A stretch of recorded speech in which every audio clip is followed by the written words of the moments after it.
आकाशातून चालला तर खाली सगळी सावली पडायची त्याच्या शरीराची. काय शरीर असेल. गेला तिथे रत्नमंडप तोडून टाकले, अग्निकुंडामध्ये मूत्र विष्ठा टाकून ते तोडून टाकलं, अनेक कोणाचे पुषा नावाच्या देवाचे दात तोडून टाकले, भृगु ऋषीची दाढी जाळून टाकली, अनेक उपद्व्याप करत करत करत करत शेवटी दक्ष प्रजापतीचं मस्तक उडवलं, दक्षिणाग्नी नावाच्या कुंडात जाळून टाकलं. आणि घडलेला वृत्तांत भगवान शंकराला येऊन सांगितला. महाराज आपल्या आज्ञेप्रमाणे सर्व घडले.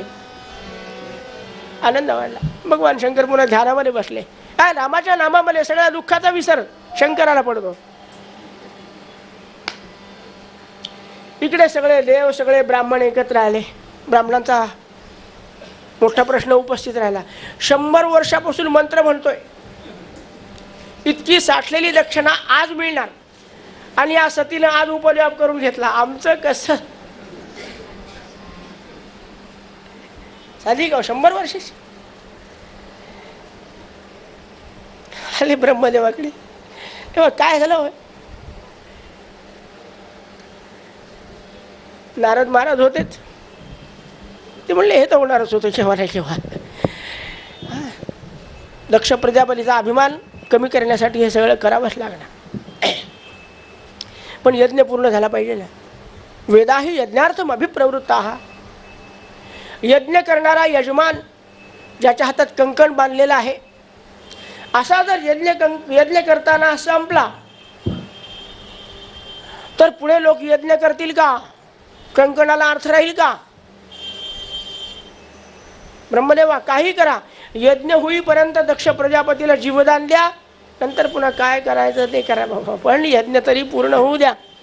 ते म्हणले त्याची देवता स्वतंत्र आहे. कोणाची? मृत्यूची देवता स्वतंत्र आहे. त्याला काय म्हणतात? मृत्युंजय. आणि तो कोण आहे? भगवान शंकर. त्याच्याशिवाय कोणीही दक्ष प्रजापतीला जिवंत करू शकणार नाही. म्हणाले त्याला तुम्ही सर्वजण कोण? तुम्ही सर्वजण जा आणि भगवान शंकराला प्रसन्न करा. सगळे देव म्हणले महाराज आम्हाला जाण्याची आमच्यात हिंमत नाही, आपण बरोबर चला. ज्येष्ठत्वाच्या नात्याने आपल्याला यावं लागेल. यज्ञ पूर्ण झाला पाहिजे. यज्ञ संस्था अस्तित्वात राहिली पाहिजे, म्हणजे वेदांची सेवा होईल. वेद असतील तर ब्राह्मणाची किंमत आहे. वेदामुळे यज्ञ आहे, यज्ञामुळे गायी आहे, गायीमुळे राहणारं सगळं यज्ञीय साहित्य नाही का.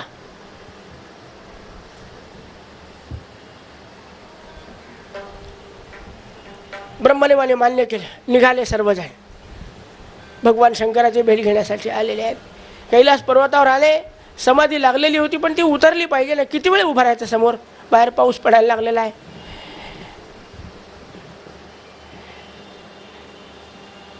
कर्पूर गौरम करुणावतारम, कर्पूर गौरम करुणावतारम, कर्पूर गौरम करुणावतारम.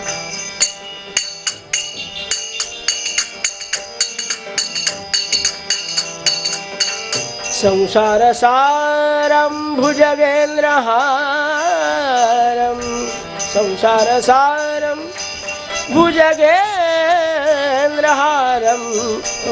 गौरम करुणावतारम, कर्पूर गौरम करुणावतारम.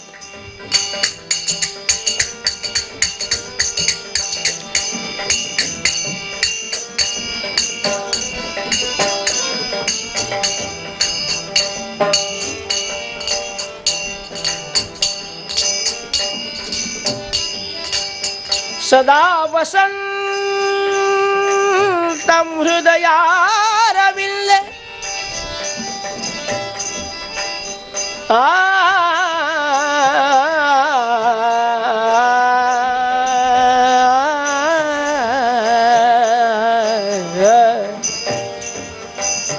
सर्वांचा तो जय जयकार ऐकला. नमः पार्वती बदे हर हर हर.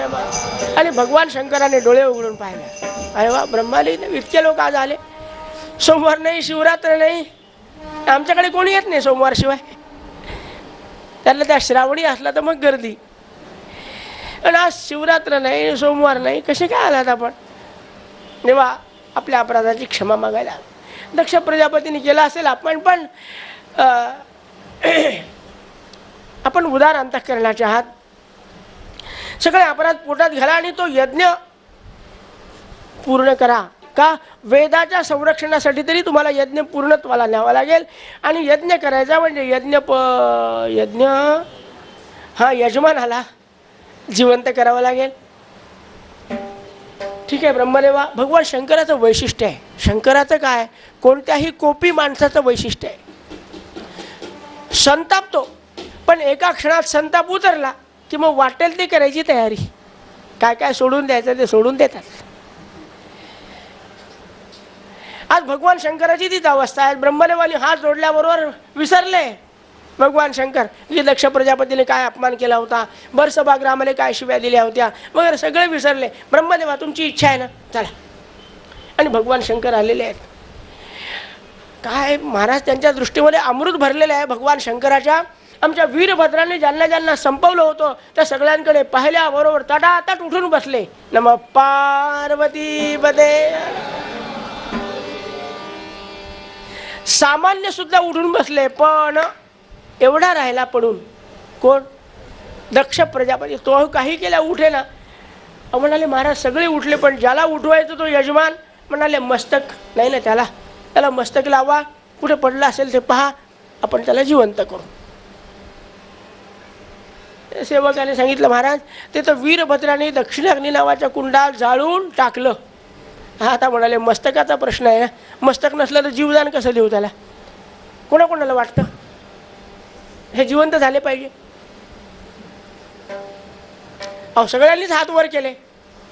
द्या भाऊसाहेब द्या, म्हणजे तुमचं त्याला लावतो. हो लागली हाताची घडी तोंडावर बोट. आम्हाला नको बाबा, काय करायचं ते दक्षता कर.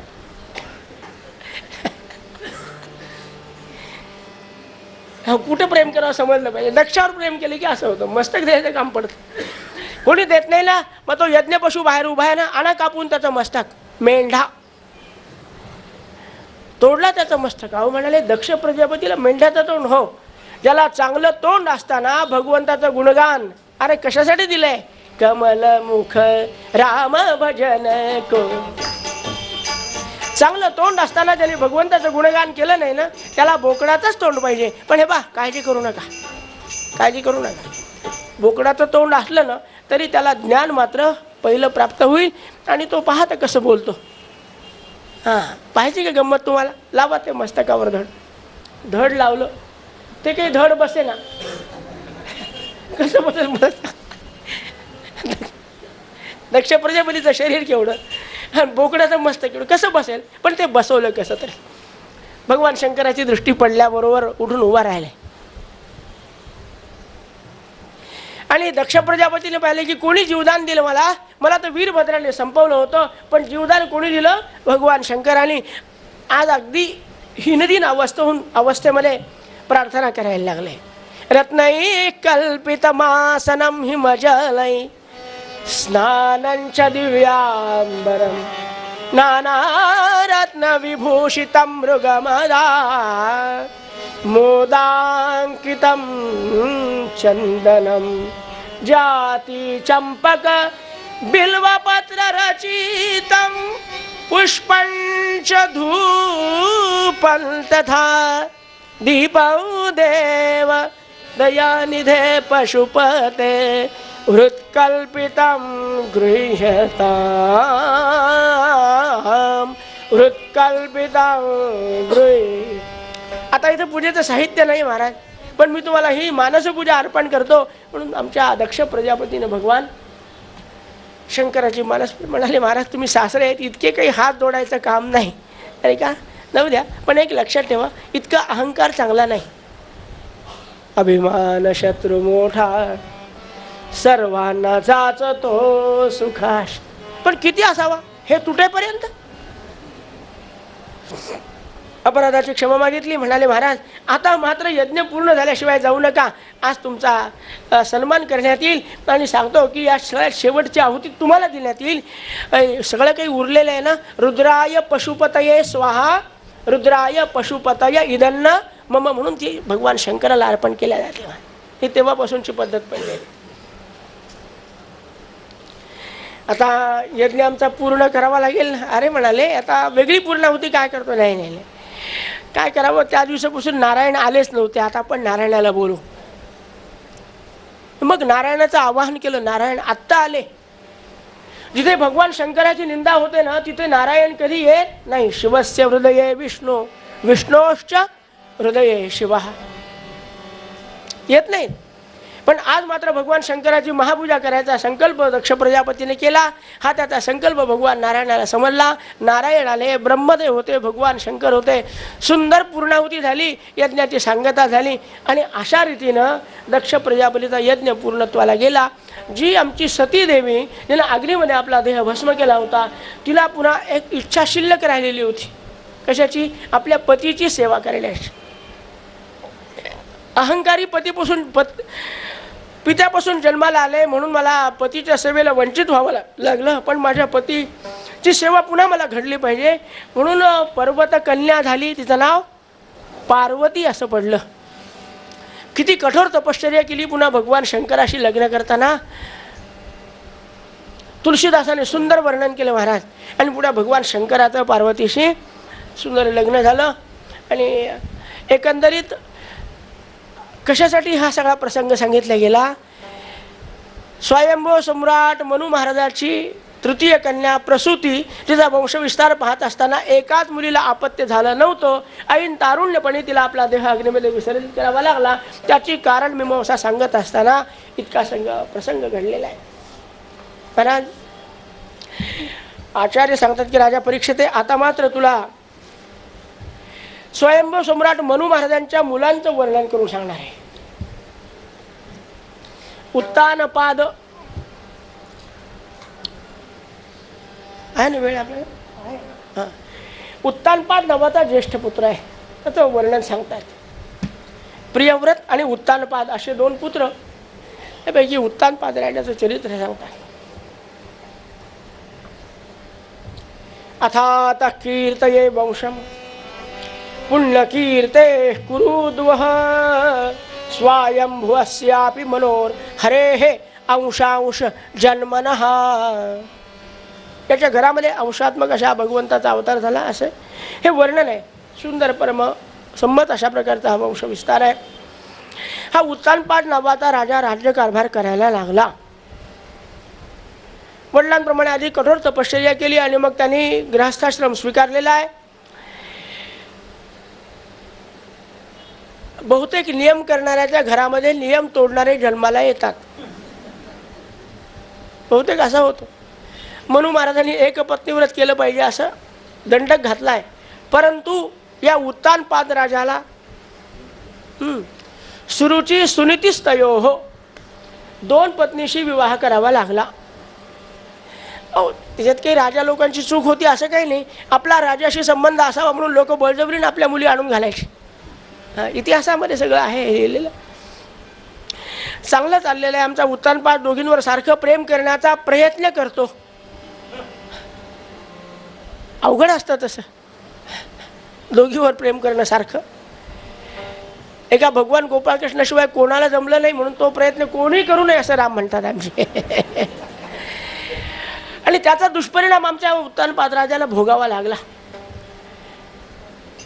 दोघींना एक एक मुलं झालेले आहेत नाही. सुरुचीला झालेल्या मुलाचं नाव उत्तम आणि सुनीतीला झालेल्या मुलाचं नाव ध्रुव. ते चरित्र आपल्याला माहिती आहे. काही पूर्ण चरित्र पाहायचं काम नाही. आपल्याकडे लहान बालकाला सुद्धा ध्रुव चरित्र आपण सांगतो. पण पाहायचं काय यामध्ये? अरण्यात का जावं लागलं ध्रुवाला? सुरुची नावाची माता आणि राजाची एक चुकी काय होती? जो रुचीत अडकतो तो फसतो. रुचीमध्ये अडकला की फसला आणि नीतीच्या मागे लागला तर कल्याण होईल. पण सुनीती सोडून दिली आणि सुरुचीच्या मागे लागला. जे व्हायचं ते झालं. आज अपमान त्या बालकाचा झाला. पण सुनीती किती असली पाहिजे चांगली? रडत रडत बाळ आलं जेव्हा सुनीतीकडे आणि अवस्था सांगितली, एक क्षणभर तिला वाईट वाटलं. पण आपले अश्रू आपल्या डोळ्यामध्ये जिरवले तिनं. वाईट वाटलं असं मुलाला वाटता कामा नये का? मी जर म्हणाले अरे बाळा काय सांगू, लग्नापासून काय काय भोगलं आतापर्यंत, तर आपल्या बाळाचा वडिलाकडे पाहण्याचा दृष्टिकोन बदलेल, कायमस्वरूपी वडिलाचा अनादर करेल. आपल्या समोर आपल्या मुलाने आपल्या पतीचा अपमान करणं चांगलं आहे का?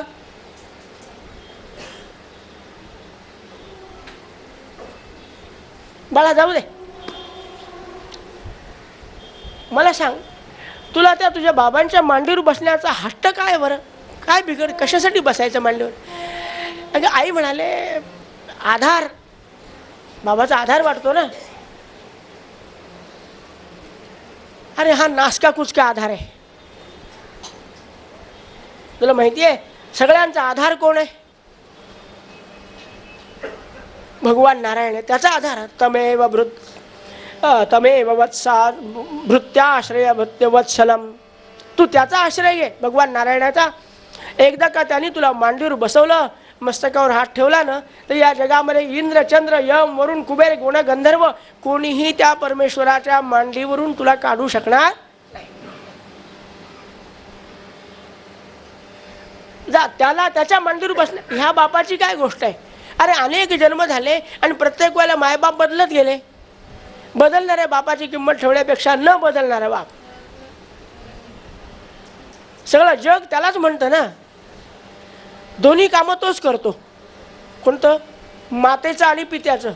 म्हणून त्यालाच म्हणलेलं आहे की त्वमेव माताच पिता त्वमेव त्वमेव बंधुश्च सखा त्वमेव. उत्पन्न करणे, सांभाळणे हे दोन्ही कामं तो करत असल्यामुळे बाळा तू त्याच्या मांडीवर बसला ना, यस्या नमंती भूतानी, भगवंताची ज्याच्यावर कृपा झाली ना, सगळे लोक शत्रू सुद्धा मित्र बनतात. तू त्याची सेवा कर, त्याला प्रसन्न कर, त्याच्या मांडीवर बस. आई काय करू? काही नाही, त्याच्यासाठी अरण्यात जावं लागतं. वनम गतो यद्हरिमाश्रयेत. अरण्यात जाऊन भगवत चिंतन कर. एकदा का त्याला, आणि हे बघ, तुझ्यासारख्या निष्पाप निष्कपट बालकाला फार वेळ साधना करावी लागत नाही. तो दयासागर आहे, तो करुणानिधान आहे. दिनाचा दयाळू मनाचा मवाळू, दिनाचा दयाळू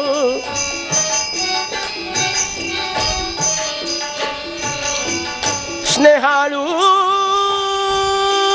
कृपाळू जनिदास पाळू.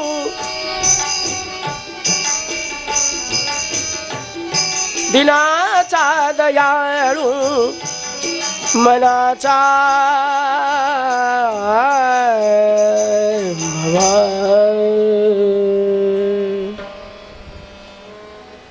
जाऊन तर बघ, करून बघ त्याची आराधना, काय आनंद वाटेल तुला. आईवर पूर्ण 100% विश्वास असणारं बालक, याने काय होतं त्याने काय होतं चर्चा नाही. आई माझं कधीही अन्यथा मार्गदर्शन करणार नाही, पूर्ण विश्वास. नमस्कार केला आईला. खरं म्हणजे आईला माहिती नव्हतं का?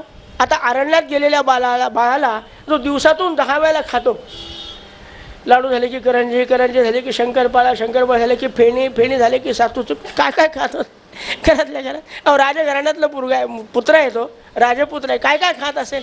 अरण्यात गेल्यावर काही मिळणार आहे का? परंतु ज्याला मोठं सुख मिळवायचं त्याला या लहान लहान सुखाची होळी करावी लागते. जा बाळा, जा परमेश्वराची आराधना कर.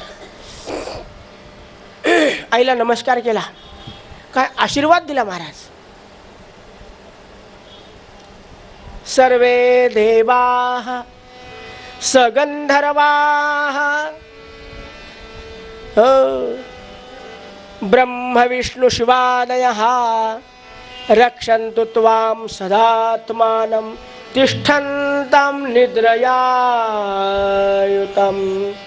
बाळा, सर्वे देवाः सगंधर्वाः, देव गणगंधर्व सगळे तुला जागृत स्वप्न सुषुप्ती तिन्ही अवस्थेमध्ये सांभाळतील.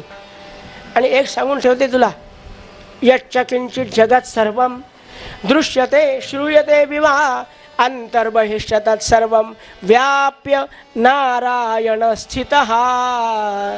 जळी स्थळी काष्टी पाशाने नारायण भरलेला आहे असा भाव मनात ठेव. कशाची भीती तुला वाटणार नाही. जिकडे तिकडे नारायण आहे म्हणल्यानंतर भीती वाटायचं काय कारण आहे. अरे जगात भरला नभात भरला भरून दशा अंगुल उरला असा त्या नारायणाची अवस्था आहे. काळजी करू नको, तू त्याचंच नामस्मरण करत. नमस्कार केला आणि निघाला. बाळा पण बाबांचा आशीर्वाद घे, त्या सापत्न मातेचा आशीर्वाद घे. आशीर्वाद घेण्याला मागे पुढे पाहू नये. देणारा देईल नाही तर न देईल, आपण पाया पडायचं काम केलं पाहिजे.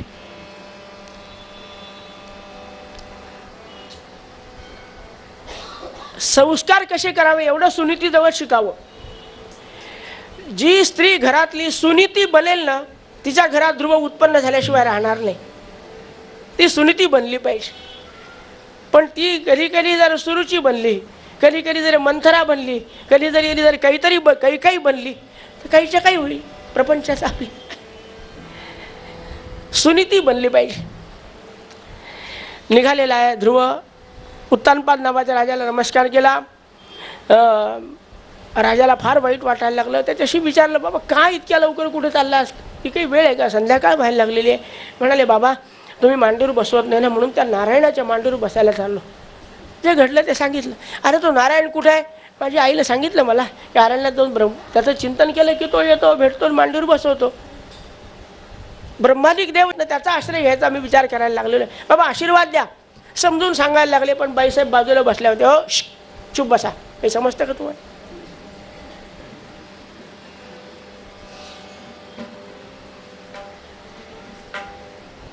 अहो बाहेर गेला, एखाद्या वाघाची डरकाळी ऐकली की परत येईल, काही घाबरू नका. आपल्या उत्तम विषय काही वाटत नाही. आणि ध्रुव चालला तर रडाय काय लागले, डोळ्यात पाणी काय आलं. शांत बसा. मला सांगा रडावं लागतं का. एखादी करुण अशी व्यथा जर झाली तर रडावं लागतं का. आपोआप डोळ्यात पाणी येतं. पण ही किती क्रूर असली पाहिजे. कोण हां जाऊ दे त्याला. पण आमच्या उत्तमानी ध्रुवानी सुरुचीलाही नमस्कार केला. पण काही काही लोकांचा स्वभाव असतो, समोरून माणसं नमस्कार करतात का कसं काय चाललं. अरे त्याचं पाहा ना काय करायचं ते. तो नमस्कार करायला लागला, आशीर्वाद दे, काहीतरी सांग. सुरुचीनं त्याच्याकडे पाहिलं सुद्धा नाही. पण हा निघाला, याने आपलं काम केलं आणि अरण्यात निघालेला आहे. मग विचार करतो की आपण चाललो खरी अरण्यामध्ये, पण त्या नारायणाचं जे ध्यान करायचं आईनं सांगितलं आणि नाम घ्यायचं सांगितलं. पण कोणत्या नामाने तो लवकर भेटतो. बहुनी संती नामाने. किती नावं आहेत त्याला, हजारो नावं आहेत. आवडतं नाव कोणतं आहे की ज्यामुळे भगवंत जवळ येईल, ते कोण सांगत असतं.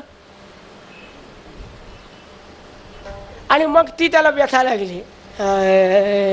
लागे लटका गुरु चरणन की,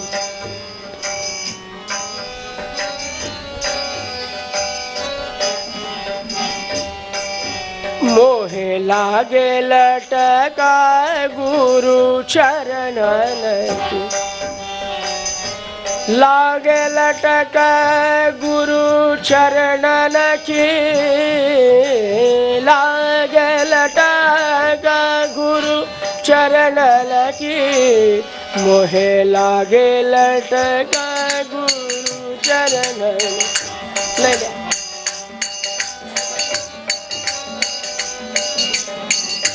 तेव्हा तरी मला ते मार्गदर्शन करणारे सद्गुरू भेटले पाहिजे. इतकं काही वेळ लागलं. चरण बिना मोहे कछु नाही भार. चरण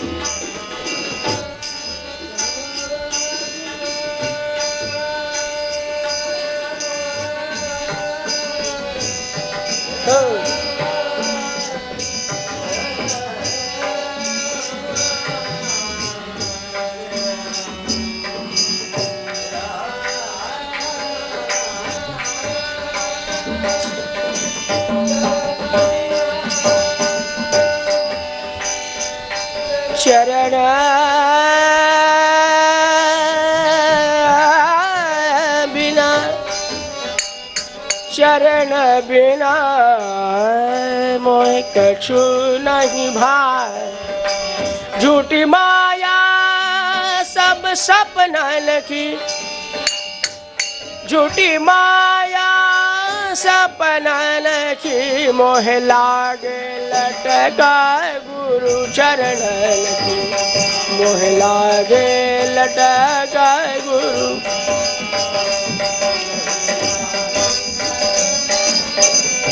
चरण। बस सद्गुरूची भेट झाली पाहिजे. परमेश्वरा एक कर बाबा, मी काही मागणार नाही तुला, पण सद्गुरूची भेट घ्यास. ज्याला सद्गुरू मिळत नाही त्याचं कल्याण होत नाही. देवा तुझ्यासाठी घरदार सोडलेले, तेव्हा कृपा कर, लवकर सद्गुरूची भेट करून दे. आर्त स्वरामध्ये भगवंताची प्रार्थना केली. मागितलं काय? फक्त सद्गुरूच मागितले ना. योग्य वेळेला सद्गुरूची भेट झाली तर जीवाचं कल्याण. आले वा. भजमन नारायण, भजमन नारायण नारायण.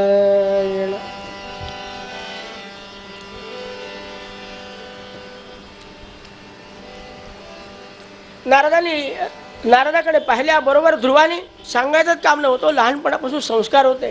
साष्टांगम प्रणिपत्यतम अज्ञानांधस्य लोकस्य ज्ञानांजनशलाकया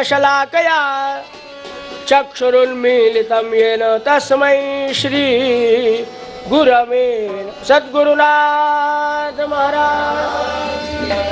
आनंद वाटला. विचारलं कुठे निघालास, काय निघाला, घडलेला प्रसंग सगळा सांगितला. अरे बाळा, आईच्या बोलण्याचा एवढा राग येऊ देऊ नये. म्हणले रागाचा काही प्रश्न नाही, पण माझ्या सुनीती नावाच्या मातेने सांगितलेलं अन्यथा आहे का? काय त्या नारायणाचा आश्रय घेतला पाहिजे, हा मार्ग चुकीचा आहे का? नारद म्हणले फार पक्क दिसतंय. याचं पक्क आहे का?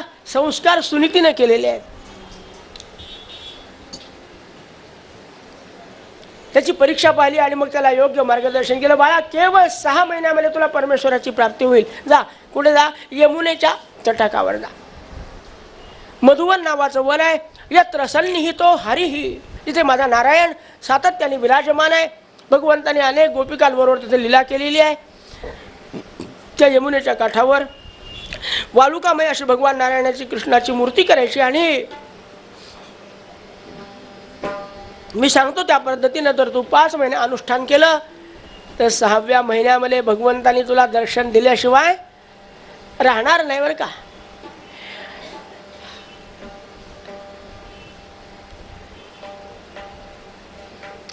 पहिल्या महिन्यामध्ये दर 9 दिवसाला एकदा खाली पडलेले फळं खायचे. दुसऱ्या महिन्यामध्ये दर 6 दिवसाला एकदा खाली पडलेले पानं, झाडाचे वाळलेले पानं खायचे. ओले नाही, ते खाली पडलेले आहेत पानं ते खायचे. ओले वाळलेले काही काय असं नाही, पडलेले. झाडाचं पान तोडणं सुद्धा पाप आहे.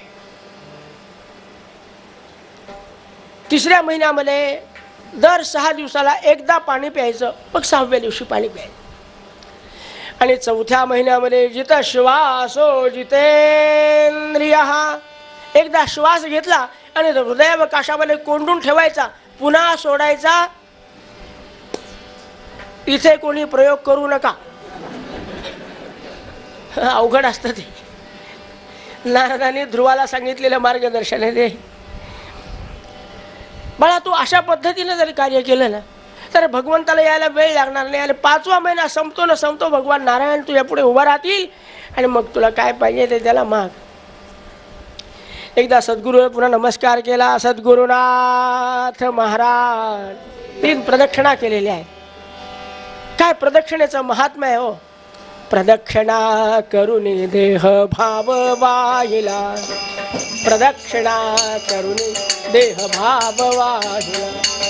श्रीरंगात्मज विठ्ठल पुढे उभा राहिला. धन्य धन्य हो प्रदक्षिणा सद्गुरुरायाची, धन्य धन्य हो प्रदक्षिणा. गुरुच्या प्रदक्षिणेचं अलौकिक महात्म्य सांगितलं. त्या सद्गुरुनाथांना 3 परिक्रमा घातल्या, साष्टांग नमस्कार केला. बाळा, आईनं दिलेला आशीर्वाद आहे तोच मी तुला आशीर्वाद देतो जा. शुभास्ते पंथानहा सांगितल्याप्रमाणे साधना कर. निघालाय ध्रुव, यमुनेच्या काठावर आला. पण ते मधुवर ओळखायचं कसं? नारदाने सांगितलं जिथे पशु पक्षी सुद्धा काय म्हणतात? गोविंद बोलो हरी गोपाल बोलो, जय जय जय जय गोविंद बोलो हरी गोपाल बोलो.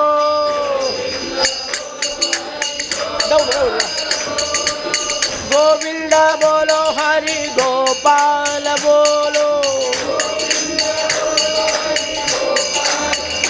हे गोविंद बोलो हरि गोपाल बोलो, हे गोविंद बोलो हरि गोपाल बोलो. जय हो गोविंद बोलो हरि गोपाल बोलो, गोविंद बोलो हरि गोपाल बोलो. जय राधा रमण हरि गोविंद बोलो, जय जय जय जय राधा रमण हरि गोविंद बोलो. जय गोविंद बोलो हरि गोपाल बोलो, गोपाल कृष्ण भगवान. पशु पक्षी सुद्धा जिथले गोविंद गोविंद भजन करतात ते मधुवन समज. निघालेला आहे आमचा ध्रुव. आला बरोबर यमुनेच्या काठावर. जिथे ती रमणीय अवस्था पाहायला मिळाली की आपल्याला म्हणायचंच काम नाही. नुसतं बसलं तरी आपोआप आपल्या कानात कोणीतरी येऊन नाम म्हणतं, अशी ती पवित्र अवस्था पाहिली. आणि आमच्या ध्रुवाने सांगितल्याप्रमाणे यमुनेचं स्नान केलं. यमुने, तुझ्या पाण्यामध्ये आमच्या भगवान गोपाळकृष्णांनी खूप क्रीडा केलेली आहे. तेव्हा ज्यांनी तुझ्यासमोर क्रीडा केली त्या भगवान गोपाळकृष्णाचं लवकर मनात दर्शन घडू दे, प्रार्थना केली असे. आणि बसला अनुष्ठानाला. नारदांनी सांगितल्या बरहुकूम अनुष्ठान करायला लागलेला आहे. जो घरादाराचा त्याग करतो केवळ भगवंताच्या नामासाठी, भगवंताला त्याच्या पुढे उभं राहावं लागतं महाराज. 1 नाही 2 नाही 5 महिने सतत नारदाच्या मार्गदर्शनाप्रमाणे ज्यांनी आपल्या जीवनाची दिशा ठरवलेली आहे. आज 4था महिना आहे महाराज. जिथं श्वास बनलेला आहे, श्वास हृदयावकाशामध्ये कोंडून ठेवला. आपण नुसतं म्हणतो की प्राणापानव निश्चय कृत्वा हृदयवा. कधी रुद्धन केलंय का? त्याचं अवरुद्ध करून पाहिलंय प्राणापान. तो प्राण आणि आपण दोन्ही वायूंना हृदयावकाशामध्ये कोंडून ठेवलं आणि मग सगळे घाबरले. हो, कोण? देव. खरं म्हणजे दयासागर करुणानिधान भक्तवत्सल असणाऱ्या नारायणाने आमच्या या छोट्याशा बाळाची इतकी परीक्षा पाहायला नको. सर्व जाणाले क्षीर समुद्राच्या ठिकाणी नारायणजवळ. नको देवराया अंत आता पाहू, नको देवराया.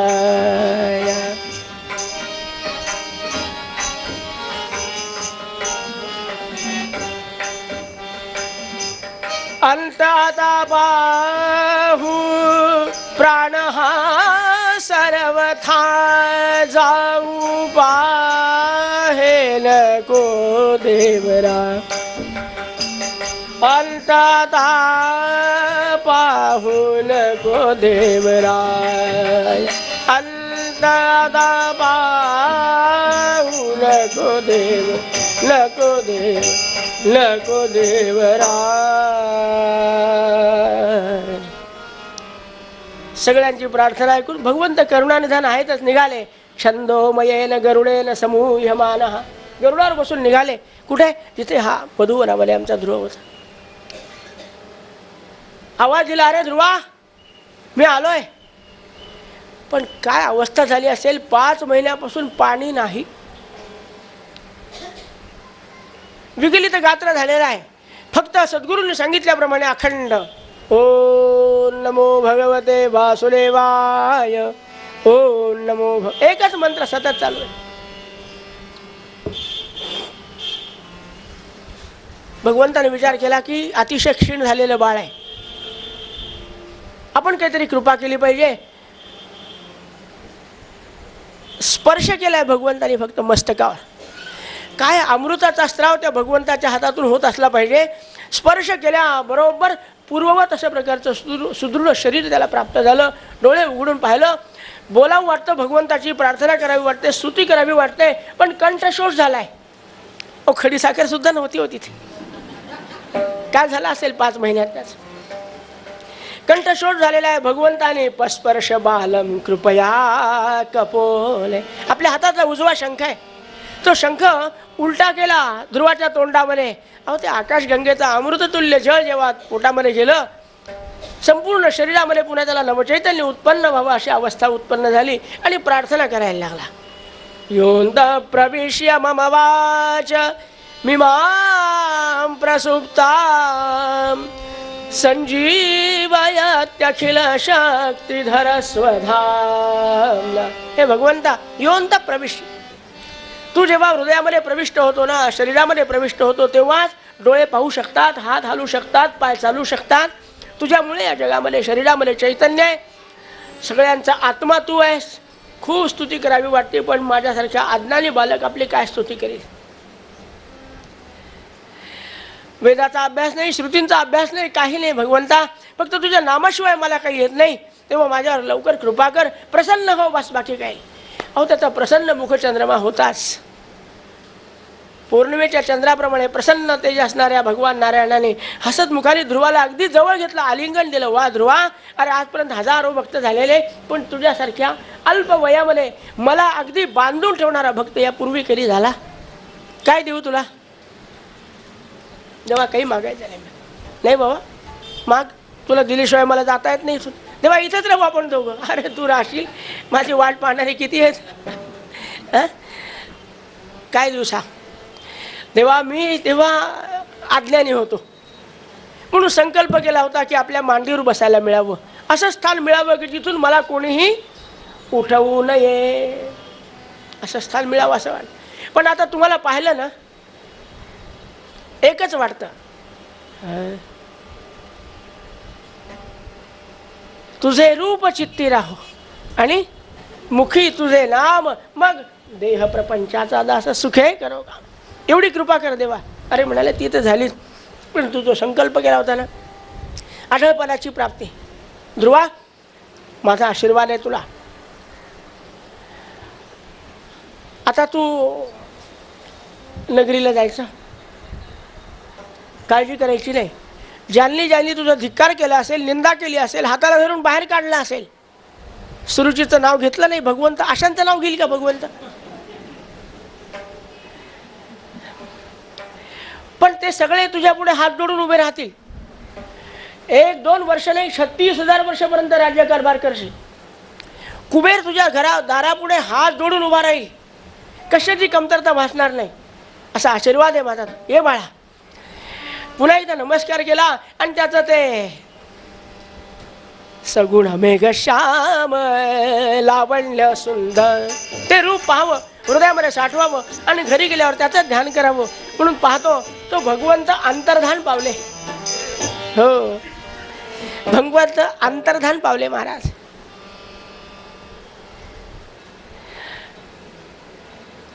यत्पाद पंकज राजा श्रुतीभीर, जिथे भगवंत उपस्थित झाले होते ना, तिथली चरणराजाची धूळ कपाळाला लावली आणि ध्रुव अगदी पुन्हा भगवंताचं नामस्मरण करीत करीत करीत आपल्या नगरीला यायला लागला. इकडे नारदानी उत्तानपाद नावाच्या राजाचं समाधान करण्यासाठी भेट घेतली होती. त्याला सांगितलं काळजी करू नको, उगाच रडत बसू नको, आधी बोलताना विचार केला पाहिजे, वागताना विचार केला पाहिजे की आपण कोणावर न्याय करतो, कोणावर अन्याय करतो. आता रडवून फायदा होणार, आता वाट पहा 5व्या महिन्याची. 6 महिने पूर्ण झाले की ध्रुव येईल. काय तारीख आहे, आषाढ शुद्ध तृतीया, द्वितीया, द्वितीया. त्या दिवशी ध्रुव येणार.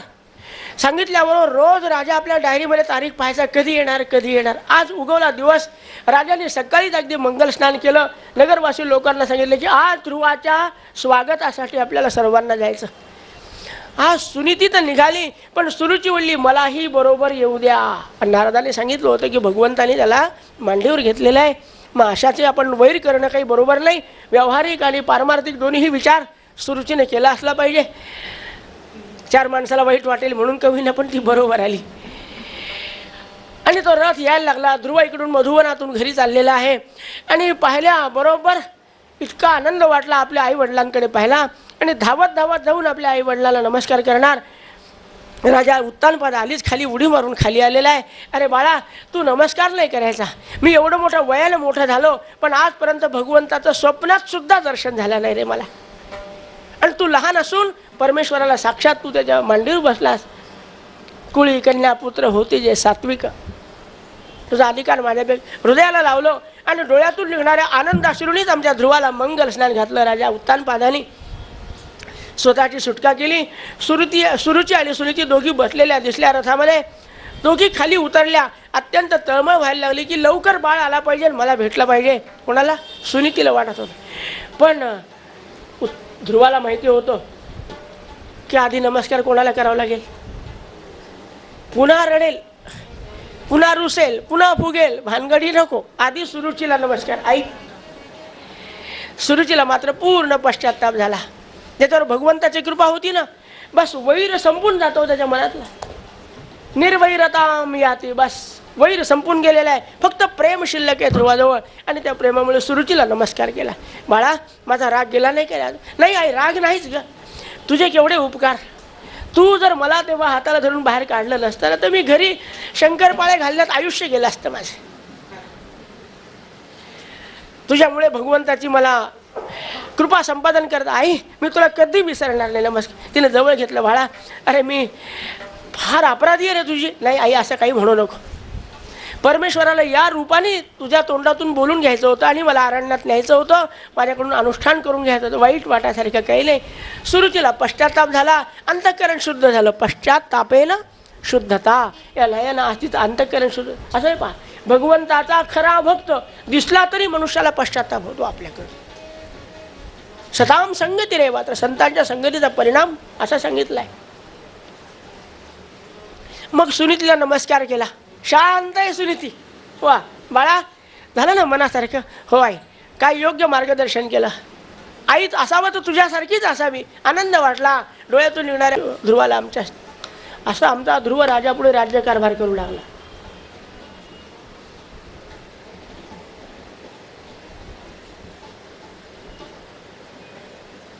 यथावकाश लग्न झालं.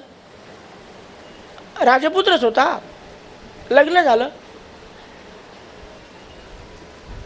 त्यालाही 2 स्त्रियाशी लग्न करावं लागलं. ते जाऊ द्या.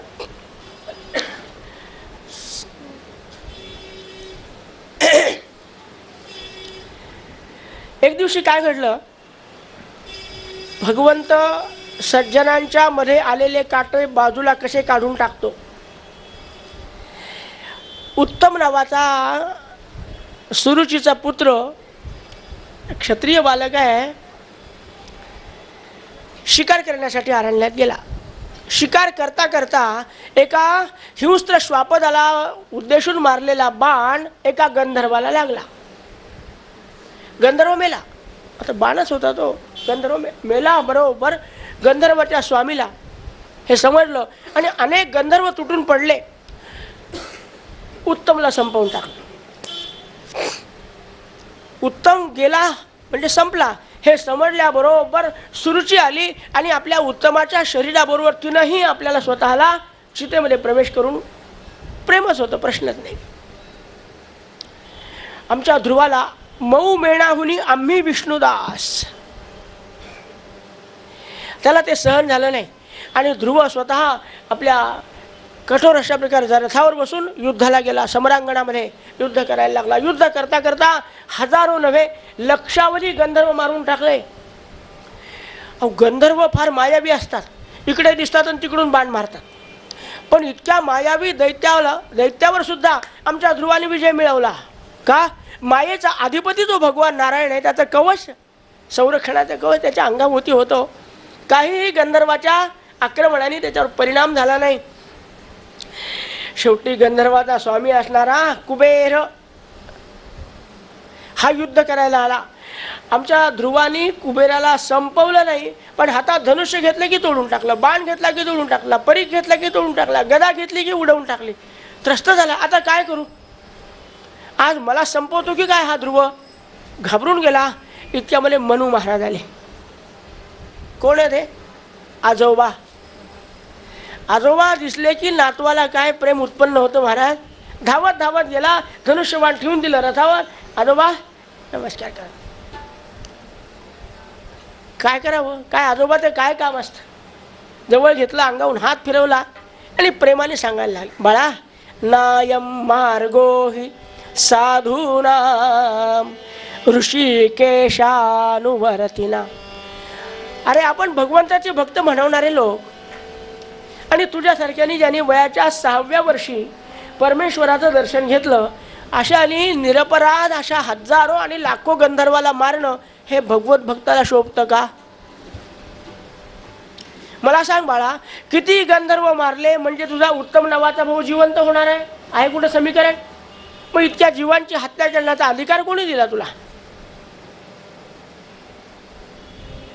आपोआप हात जोडले गेले आमच्या ध्रुवाचे. आजोबाला नमस्कार केला. नाही बाबा, आता पुन्हा मी धनुष्य हातात घेणार नाही, या गंधर्वांना नाही संपवणार. ते भावाविषयी माझ्या मनामध्ये प्रेमभाव उत्पन्न झाला. अरे प्रेम करावं, पण इतका बाकीच्याचा द्वेष एवढाही करू नये. तत्तत प्रारब्ध संशयात जिवंत राहायचं किंवा संपायचं हे प्रत्येकाच्या प्रारब्धानुसार असतं. त्याचा नाही का, आपल्याबरोबर आपल्या नातेवाईक अनेक जन्माला येतात आणि संपून जातात, पण ते आपली परमेश्वराची इच्छा समजली पाहिजे. हे कसं असतं? प्रपायामी वजंतूनाम नद्याम काष्टौ गवच्चला. म्हणजे नदीच्या प्रवाहामध्ये महापूर जेव्हा येतो ना, अनेक लाकडं एकत्र येतात. एखादी लाट येते, पुन्हा इकडे तिकडे फेकून देते. तशी दुःखाची लाट आमच्यावर आली की ज्याचं संपलं त्याला घेऊन जातो. पण त्यासाठी विनाकारण निरपराध लोकांना मारणं हे बरोबर नाही, आणि भगवत भक्ताला हे शोभत नाही. ध्रुवाने पाय धरले म्हणून महाराजाला आनंद वाटला, आणि इकडे कुबेर सुद्धा पायावर लोळायला लागला. कोणाच्या? ध्रुवाच्या. ध्रुवा युद्ध संपवलं, म्हणले युद्ध विराम, आता युद्ध नाही करायचं.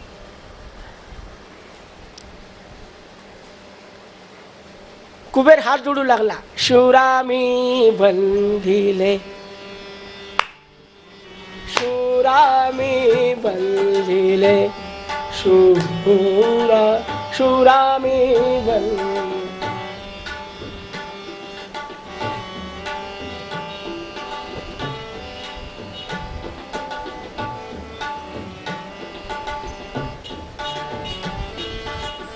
तपजे आचरती सेनापती यशया, शूरामी बल, शूरामी बल, शूरामी बंदिले. ध्रुवा, तुझ्यामध्ये ताकद होती तरीही तू पण युद्ध विराम केला, त्याबद्दल मी तुला नमस्कार करतो. अन्यथा शरणम नास्ती. मला सांग, मी तुला काय देऊ? म्हणले काय देऊ नको. अरे तू काय देणार मला? दाता तो भरला, दाता तो भरला, भरून उरला आहे रमेचा पती. देशी काय तया पुढे नृपबरा, हे सांग तू निष्ठ. अरे नारायणाची ज्याच्यावर कृपा आहे त्याला दुसऱ्या कोणापुढेही हात पसरायचं काम पडत नाही. काही द्यायचं नाही मला, जा, मी पुन्हा तुझ्याशी युद्ध करणार नाही, घाबरू नको. नाही रे, माझ्यावर खरेच उपकार केले, मला प्राणदान दिले, तू जीवदान दिले, काहीतरी माग. नाही नाही, काय नाही. तू न मागितलं ना तरी ध्रुवा, मी तुझ्या दरवाजामध्ये द्वारपाल म्हणून उभा राहील, कशाची कमतरता भासू देणार नाही. ती तुझी इच्छा. यस्या नमंती भूतानी, काय भगवंतानी आशीर्वाद दिला होता, ज्याच्यावर एकदा भगवंताची कृपा झाली, शमन सकल झाले पापनी ताप त्याचे बनत परिससंगे लोहते हे मसाचे, असं त्याचं खऱ्या अर्थानं सुवर्ण झालं. अशा आमच्या ध्रुवराजाने, आता कोणी वैरी राहिलाच नाही, उत्तम संपला. एकछत्री सम्राट किती वर्ष आयुष्य भोगलं, एकंदर 36,000 वर्ष. मुलं झाले, बाळा झाले, अनेक अश्वमेधाधिक यज्ञ झालेले आहेत. आपल्या मुलांना राज्यकारभार आरूढ केलं आणि ध्रुव महाराज अरण्यामध्ये गेलेले आहेत तपश्चर्या करण्यासाठी.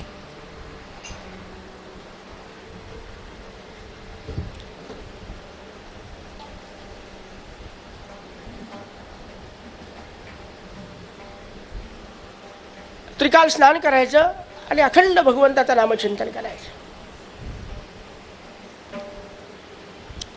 असं करता करता महाराज 36,000 वर्ष पूर्ण भरले. कार्यकाळ पृथ्वी तलावर राहण्याचा संपला.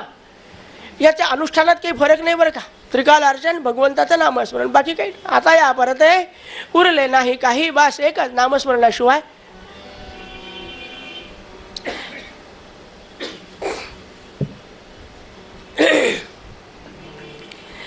आणि एक दिवशी बरोबर असं संध्याकाळचे 6 वाजले असावेत, आकाशातून विमान आलं. नंद सुनंद नावाचे द्वारपाल आलेले आहेत. ध्रुव महाराज की जय जयकार केला. ध्रुवानी बाहेरून पाहिलं, कोण आलाय? आम्ही नंद सुनंद भगवंताचे द्वारपाल. विमान आणले. या पृथ्वी तलावर राहण्याचा कार्यकाळ आपला संपलेला आहे. तेव्हा ज्या ठिकाणी अजूनपर्यंत ग्रह नक्षत्र तारे जाऊन पोहोचलेले नाहीत अशा आढळतनाची प्राप्ती आपल्याला होणार आहे. आपण विमानामध्ये यावं. आलोच, निघालो. पूर्ण तयारी झाली होती मानसिक. कशाची? जेव्हा भगवंत बोलविल तेव्हा हे राहिलं ते रे, नातवाची मुंजन, वरचा मजला आणि खालचा मजला. नाही तयारी आहे वास, त्याचीच वाट पाहत होतो. चलायचं ना, चला निघाले. मृत्यू समोर आला. महाराज मस्तकावर पाहिजे. मृत्यूवर मूर्धनी पदम दत्वा, काल वर्णन सांगितलं आपल्याला.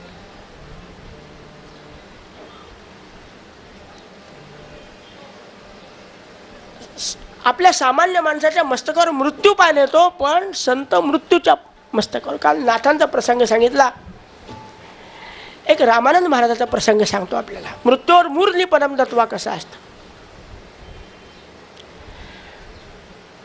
जालन्याचं राम मंदिर बांधत असताना 8 ते 9 वर्ष अन्न ग्रहण केलं नव्हतं रामानंद महाराजांनी.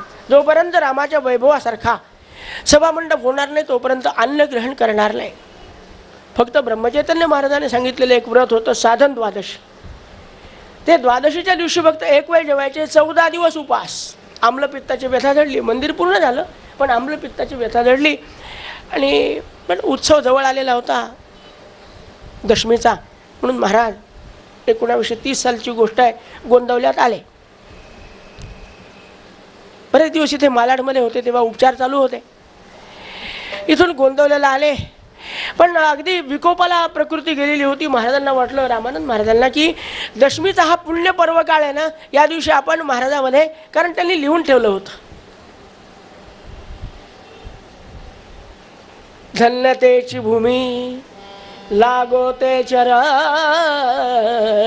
आणि धन्यते मरण तये ठाई. आपल्याला याच पुण्य पर्व काळावर महाराजांमध्ये समाविष्ट व्हायचा असा मानसिक संकल्प केलेला. नवमीला खूप प्रकृती विकोपाला गेली. सर्वांनाच काळजी पडली. रामानंद महाराजांवर प्रेम करणारी त्या काळात बरीच मंडळी होती. महाराजांच्या कानावर, म्हणजे त्याला वाणी अवतार आपण ज्यांना म्हणतो, तात्यासाहेब महाराज, त्यांच्या कानावर ही गोष्ट घडली. ते म्हणाले, मी येतो म्हणाले पांडुरंग बुवाकडे. आणि ती महाराज स्वतः ते प्लॅनचेट घेऊन आले त्या खोलीमध्ये आणि बस सुरू झालं. महाराज बोलायला लागले. म्हणाले, बुवा सगळे दिवस रामाचे आहेत, आजच गेलं पाहिजे असं काही आहे का? तुमच्यावर प्रेम करणारी किती मंडळी आहे. आज जर तुम्ही देह ठेवला तर उत्सवाचा आनंद कायम राहील का? मग आनंद वाढवावा की कमी करावा? आपण तुमच्या हाताने 13 कोटी जपाचा संकल्प सुटला आहे, त्याची सांगता द्वादशीला करायची आहे. आपण द्वादशीला पाहू, गडबड करू नका. म्हणले ठीक आहे. आणि तुम्हाला सांगतो, दशमी गेली, एकादशी गेली आणि द्वादशीला यज्ञाची सांगता झाली आणि मग रामानंद महाराजांनी देह ठेवला. मृत्यूवर मूर्धी पलम दत्वा. आज आला परवाच्या दिवशी आहे, हा सांगायचा अधिकार फक्त संताचा असतो. महाराज आज ध्रुवानी मृत्यूच्या मस्तकावर एक पाय दिला, एक विमानामध्ये आहे आणि आठवण झाली, अरे आपण तर विमानात चाललो, आपल्याला ते आढळस्थान मिळणार. पण जिच्या मार्गदर्शनाने माझ्या जीवनामध्ये हा मंगल प्रसंग आलेला आहे ती माझी माता. विचारलं नंद महाराज काही विसरलं का? काही विसरलं नाही रे, माझ्या आईला घेतल्याशिवाय विमानात बसणार नाही. महाराज काळजी करू नका, ते समोर विमान चाललंय ना पांढरं शुभ्र, त्यात सुनीती माता बसलेली आहे. असं या देवी सर्वभूतेषु मातृरूपेण संस्थिता नमस्तस्यै नमस्तस्यै. स्वर त्याच्यासाठी सोडू नये, कायम दाबून ठेवला पाहिजे, खसखटून चांगला असेल. नमस्तस्यै नमो नमः.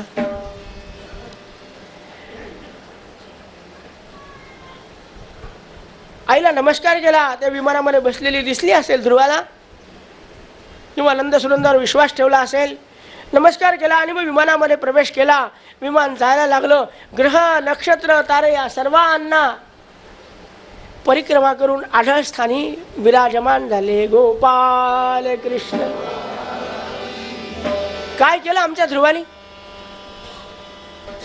गोविंद हरे गोपाल हरे राधा रमण गोविंद हरे.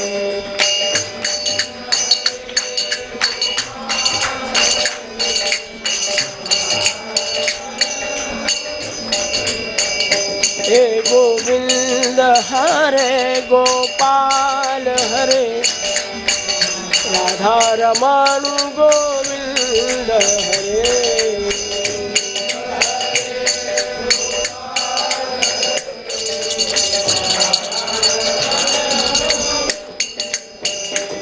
राधा रमण गोविंद हरे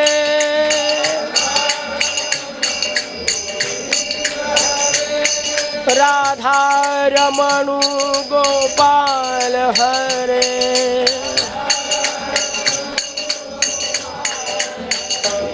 गोविंद हरे गोपाल हरे राधा रमण गोविंद हरे.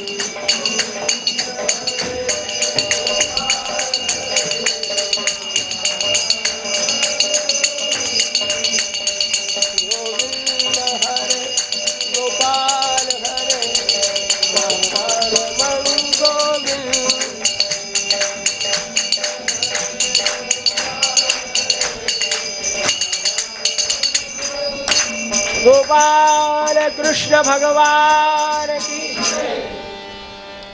संस्कार घरात जर चांगले असले तर जीवाचं कल्याण कसं होतं नव्हे, अनेकांचा उद्धार करण्याची ताकद त्या जीवामध्ये प्राप्त होते. असं ते ध्रुवचरित्र. ध्रुवानंतर त्याचा हा वंश विस्तार बरेच वर्ष चालत राहिला. पण बहुधा काय होतं माहिती आहे का, घरामध्ये एखादा पुण्यात्मा होऊन गेला की त्याच्या पुण्याईवर आपलं जीवन जगणारी अशी मंडळी निर्माण होती. आपण की त्यात भर टाकावी. नेमकं ध्रुवाच्या घराण्यात तेच झालं. 2-3 पिढ्या आमच्या ध्रुवाची पुण्याई पुरली हो. पण नंतर प्रसंग असा यायला लागला, एक अंग नावाचा राजा यांच्या घरात जन्माला आला. ध्रुवाच्या घराण्यामध्ये अंग नावाचा राजा. आजपर्यंत कोणी अनपत्यत्व दुःख भोगलेलं नाही, पण अंगाच्या नशिबी ते दुःख आलं. अगदी वयाला उत्तरार्ध लागला तेव्हा गुरुजीला विचारलं, महाराज मी काय करू, अपत्य नाही या एवढ्या मोठ्या राज्याला, कोणीतरी पुढे मालक पाहिजे, वारसदार पाहिजे, आपल्या परंपरा चालल्या पाहिजे. राजा काही काळजी करू नको, तू एक यज्ञ कर, पुत्र कामेष्टी नावाचा यज्ञ, तुला मुलगा होईल. पुत्र कामेष्टी यज्ञ केला, मुलगा झाला. त्याचं नाव पडलं वेन. पण हा आजपर्यंत 2, 4, 5 पिढ्यातलं सगळं पाप याच्या रूपाने जन्माला आलं. अतिशय दुष्ट निघाला, अतिशय क्रूर निघाला, अतिशय नीच निघाला. नामस्मरण करायचं नाही, यज्ञयाग करायचा नाही, आईवडिलाच्या परंपरा पाळायच्या नाही, आंधळ्या पांगळ्यांना त्रास द्यायचा, कोणाच्या कानामध्ये खिळे ठोकायचे, कोणाला उचलून नदीमध्ये टाकून द्यायचं, बरोबरीच्या पोरांना विहिरीत ढकलायचं नाही ते कर्म करायला. एकुलता एक आहे, 9 साल झालेला आहे, त्यामुळे जास्त काळजी करता करता, प्रेम करता करता करता शेवटी तो वाया गेला. 17-18 वर्षाचा, 20 वर्षाचा झाला आणि नको नको ते छंद त्याला लागले. जो यज्ञामध्ये पैसा घालत नाही, दान दक्षिणा करत नाही, धर्म करत नाही, गरजूंना मदत करत नाही, त्याचा पैसा संचितार्थो विनश्यते. कुठे ना कुठे जातोच तो. तो कुठे जाईल? तो अन्य मार्गाने जातो. अन्य मार्गाने तो पैसा चाललेला आहे. लोकांना वाईट वाटायचं, अरे ध्रुवा वेना असं काय करतो? एखादा यज्ञ कर, एखादा मंदिर बांध, नाही तर जुन्या मंदिराचा जीर्णोद्धार कर. अरे बाबा काही अन्नदान कर. अरे सत्कर्म केलं पाहिजे. कळत नकळत जे पाप घडलेले असतात ना त्यांचं परिमार्जन होतं रे. आपली घराण्यातली परंपरा आहे. अरे काय तुझे पंजोबा होते, त्यांचं नाव ध्रुव होतं. काय उत्तानपाद नावाचा राजा होता, किती यज्ञ केले आणि तुला एकही यज्ञ करता येऊ नये संपत्ती असताना. याची एक संपत्तीचा वापर करण्याची संकल्पनाच वेगळी होती. कोणी पूजा करणारा असेल, यज्ञ करणार, त्याला नावं ठेवायचा. काय म्हणायचं माहिती आहे? सांगू? धोंडे पूजिता का जन हो, धोंडे पूजिता का, धोंडे पूजिता का, मूर्खाची ठरता का, मूर्खाची ठरता का जन हो, धोंडे पूजिता का. काय होतं देवाची पूजा केल्याने? काय भजन करत बसता, हरिमुखे म्हणा, हरिमुखे ना पुण्याची गाणी. टाळ धातूचा, टाळ धातूचा गळ्यात घाल, उगाच कुटता का जन हो, धोंडे पूजिता. क्या बात है.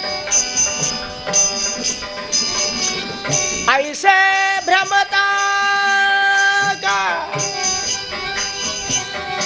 बुद्धी काही नुराली का, वेडे पिशाच्या नादी लागुनी उगाच भ्रमता का हो, धोंडे पूजिता का, पूजिता का, धोंडे धोंडे धोंडे पूजिता. काय होतं देवाची पूजा केलेली? नैवेद्य त्याच्या नावाने दाखवता, तुम्हीच खात बसता. काय अर्थ आहे या पूजेला? काय अर्थ आहे हार घालण्याला? आता जे काही लोक असं बोलतात ना, यांचे पूर्वज हे वेल महाराज आहेत. कुठेतरी काहीतरी कोणीतरी बोललेलं ऐकल्याशिवाय असं बोलावं वाटत नाही. हे त्याचे वंशज आहेत. आज कशाला पूजा करता, कशाला हार घालता, कशाला नैवेद्य द्यावा, कशाला उत्सव करायचा, किती पैसा वाया जातो वगैरे वगैरे बोलणारे लोक असतात. पण साधू संत हे जगाला सुधारवण्यासाठी असतात महाराज. एक संत आले आणि भेट घेतली वा त्यांनी वेणाची. तो म्हणला, संतांना मी भेटत नसतो. अरे तू भेटत नाही पण आम्हाला भेटायचं ना, तुला जास्त वेळ घेणार नाही आणि आसनावर बसून सुद्धा बोलणार नाही. उभ्या उभ्या 2 शब्द सांगणार. राजा वेल, तुला एक सांगून ठेवतो, जेव्हा जीवनात कल्याण करायचं असेल तर फक्त एक माझं ऐक. सकाळी उठल्याबरोबर किंवा झोपताना तरी 3 वेळेला फक्त म्हण. काय म्हण? तुझ्या आवडीच्या देवाचं नाव घे, कोणत्याही घे, कोणत्याही देवाचं नाव घे, फक्त 3 वेळेला. तो म्हणला, महाराज हे नाम आणि राम मला आवडत नाही. मी सांगू का तुम्हाला? तो काय म्हणला ते सांगतो, माझं मत नाही. काय सांगितला? नसे सार या राम नामात काही. आधीच सांगितलं की तो म्हणतो म्हणून. मी म्हणतो म्हणलो असतो तर महाराजांनी कुबडी फेकून मारली असते मला. नसे सार या राम नामात काही, कुणी पाहिली मुक्ती वैकुंठतेही, पुराणांतरी गोविल्या थोर थापा, जना मोहिण्या निर्मिले पुण्य पापा. अरे नसे सार या रामनामात काही, काय पडलं रामनामामध्ये? पुराणांतरी गोविल्या थोर थापा. रामायणात भागवतात लोक सांगत असतात नामाने असं झालं, नामाने तसं झालं. काय होतं नामाने? खरे संत होते बरं का, पण त्यांच्या आजूबाजूला जे जमा झालेले होते ते म्हणले महाराज आपल्यासारख्याचा अपमान करणारा हा जिवंत राहता कामा नये. हन्यताम हन्यतामेश पाप परमदारुण. हन्यताम हा मेलेला बरा. असा राजा अनेकांच्या मनामध्ये जेव्हा एखाद्या विषयी व्यथा उत्पन्न होते तेव्हा तो संपतो. राजा वेन संपला, मृत्युमुखी पडला. पण त्याची माता ही मृत्यूची कन्या आहे महाराज, जिचं नाव आहे सुनीता. ता नव्हे, था. ही मृत्यूची कन्या आहे. तिला म्हटलं आमच्या बाबांना आमची दया येईल. आपल्या मुलाच्या शरीरावर अंत्यसंस्कार करू दिले नाही. 1 दिवस 2 दिवस 3 दिवस. अहो पण त्याला काही त्याच्यावर केल्याशिवाय नैवेद्य नाही, आरती नाही, वैश्वदेव नाही, कसं करायचं? शेवटी लोक जमा झाले, ऋषीमुनींना जमा केला. म्हणले काहीतरी व्यवस्था लावायची. ही सुनीता द्यायला तयार नाही आणि मृत्यू याला काही जिवंत करायला तयार नाही. मृत्यू नेण्याचं काम करतो, परत देण्याचं काम नाही करू शकत. नाही. ऋषीमुनी एकत्र जमा झाले आणि त्याने त्या वेल नावाच्या राजाच्या शरीराचं मंथन करायला प्रारंभ केला. आधी वाममांडीचं त्यांनी मंथन केलं महाराज. मंथन केल्याबरोबर आयुष्यभर केलेल्या पापांची एक मूर्ती पापपुरुष बाहेर पडला. काक कृष्णोती ह्रस्वांग ह्रस्वबाहुर महाहानु. विचित्र रूप धारण करणारा तो कालपुरुष बाहेर पडला. निशी इथेच गावाच्या बाहेर त्याला बसवलं. पाप संपलं आणि मग उजव्या हाताचं मंथन करायला प्रारंभ केलं. त्यातून काय झालं महाराज, एक पुरुष आणि स्त्रीचा जोडा उत्पन्न झाला. त्याचं नाव पडलं राजा पृथू आणि त्या राणीचं नाव पडलं आर्षिर नाम महाराज्ञी. आणि हे अवतीर्ण झाल्याबरोबर आकाशवासी देवांनी पुष्पवृष्टी केली. गोपाल कृष्ण भगवान पृथु महाराज की. शंखचक्र गदा पद्माचे ठसे त्यांच्या हातावर उमटलेले होते. त्यांना पाहिल्याबरोबर देवराज इंद्राला आनंद वाटला. त्यांनी ते श्याम आसन मानिले, बसायला आसन दिलं. सगळ्या देवदेवतांनी सत्कार केला. भगवान शंकराने 8 धारेची तलवार दिली. सरस्वती मातेने शुद्ध स्फटिकाची माळ त्याच्या हातात दिली. वरुणाने छत्र धारण केलं की आता या सर्व प्रजेला आपण न्यायनीती मर्यादेनं सांभाळा आणि कसं जगायचं ते शिकवा. वेल नावाच्या राजाने अधर्म केला, अधर्माचा प्रचार व्हायला लागला. तो अधर्म संपला पाहिजे. क्षत्रियाणाम अयम धर्म यत् प्रजा परिपालनम. महाराज त्यामुळे निसर्गाचा समतोल बिघडलेला आहे. पावसाळ्यात पाऊस पडत नाही, उन्हाळ्यामध्ये ऊन पडत नाही. पण आता तुम्ही राज्यकारभार सांभाळा, यज्ञयाग करा आणि पुन्हा निसर्गाला प्रसन्न करा आणि या प्रजेला चांगल्या रीतीने सांभाळा, अशी पृथू महाराजाला सर्व देवांनी विनंती केली आहे. आता पृथूचा राज्यकारभार सुरू होतोय. पृथूच्या जीवनामध्ये काय काय प्रसंग येतात सद्गुरुनाथांच्या कृपेने उद्याच्या कथेमध्ये सर्व पाहायचं आहे. उद्या सुंदर सुंदर कथा आहेत. शेवटची कथा नरसिंहाची म्हणजे प्रल्हाद चरित्र आहे. आज ध्रुव चरित्र झालं, उद्या प्रल्हाद चरित्र आहे. तेव्हा ज्या कथा आहेत उद्याच्या प्रसंगामध्ये सद्गुरुनाथांच्या कृपेने त्यांच्या आशीर्वादाने आपण उद्याच्या सकाळच्या सत्रामध्ये प्रारंभ करू. ठीक 9 वाजता. बोलो सीताराम राम, बोलो राधे श्याम श्याम.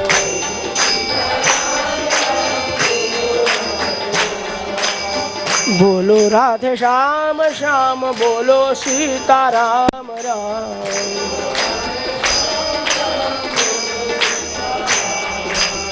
बोलो राधे श्याम श्याम, बोलो सीताराम राम.